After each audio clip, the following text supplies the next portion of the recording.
Hi friends, আপনারা কি এখনো ফোন কলিং এর মাধ্যমে গ্যাস সিলিন্ডার বুকিং করছেন? আজ থেকে সিলিন্ডার বুক করতে ব্যবহার করুন ইন্ডিয়ান ওয়েল ওয়ান এই অ্যাপসটি।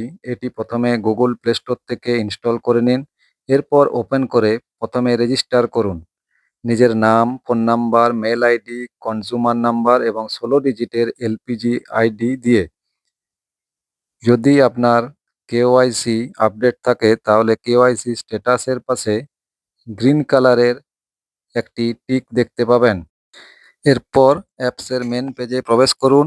অর্ডার সিলিন্ডার যে আছে প্রথমেই সেই অর্ডার সিলিন্ডারে ক্লিক করুন। ক্লিক করলেই কোন ডিস্ট্রিবিউটরের আন্ডারে তা দেখাবে এবং এলপিজি রিফিল 14.2 কেজি এবং দাম কত আছে 841 টাকা 50 পয়সা তা দেখাচ্ছে এবং by default normal delivery select হয়ে আছে।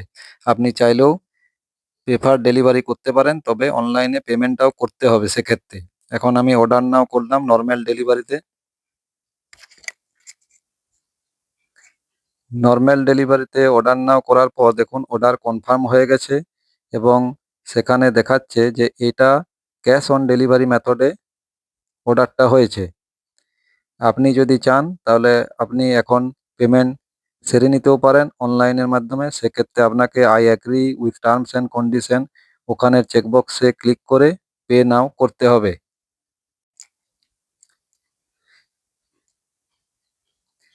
পে নাও এ ক্লিক করলে এই অপশানটা দিচ্ছে। এখান থেকে আমি চাই যদি ক্যাশ অন ডেলিভারি তাহলেও করতে পারি অথবা পে নাও করতে পারি, তবে আমি বলবো সবসময়তে ক্যাশ অন ডেলিভারি করা ভালো।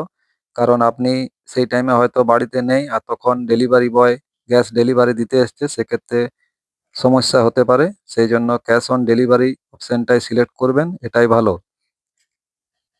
এখানে দেখুন বুকিং রেফারেন্স নম্বর দেখাচ্ছে এবং ইনভয়েস জেনারেট হয়ে গেছে। এখানে ক্লিক করলে দেখতে পাবেন যে অর্ডার হয়েছে, অর্ডারটা ইনভয়েসড হয়ে গেছে এবং ডেলিভারি এখনো হয়নি এবং কে পৌঁছাবে তার নামও এখানে দেওয়া আছে।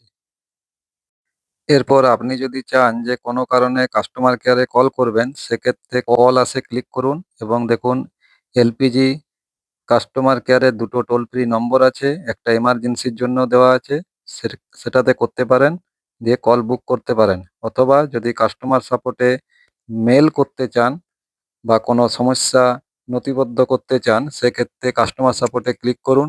তারপর দেখুন এলপিজি সিলেক্ট হয়ে আছে, ওকে করুন। ওকে করার পর দেখুন অনেকগুলো অপশান ওপেন হয়ে গেছে। কি রিলেটেড আপনার সমস্যা সেইটা সিলেক্ট করতে হবে পাশের চেকবক্সটাতে।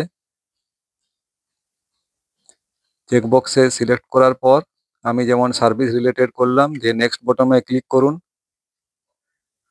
নেক্সট বটমে ক্লিক করলে আবার কতগুলো অপশান ওপেন হয়ে গেল। আপনার যেটা সমস্যা, কানেকশন ট্রান্সফার না ডিজিসিসি নট আপডেট, যেটা সমস্যা সেটা ক্লিক করবেন এবং নেক্সট বটমে ক্লিক করবেন। নেক্সট বটমে ক্লিক করলে একটা কমপ্লেন রেজিস্টার হয়ে যাবে এবং সেটা কমপ্লেন হিস্ট্রিতে আপনি দেখতে পাবেন। কমপ্লেন হিস্ট্রি ওপেন করলেই সেখানে একটা আইডি নম্বর দিয়ে কমপ্লেন লোড হয়ে যাবে এবং সেটা সলভ হয়ে গেলে ক্লোজ দেখাবে। আপনি যে বুকিং করলেন সেই বুকিং নাম্বারটা দেখুন টেক্সট মেসেজেও চলে গেছে, মেসেজ ওপেন করে, এবং সেখানে একটা ডিএসি নম্বর গেছে। ডিএসি মানে হচ্ছে ডেলিভারি অথেন্টিকেশন কোড, সেটা ডেলিভারি বয়কে জানিয়ে দেবেন। ধন্যবাদ।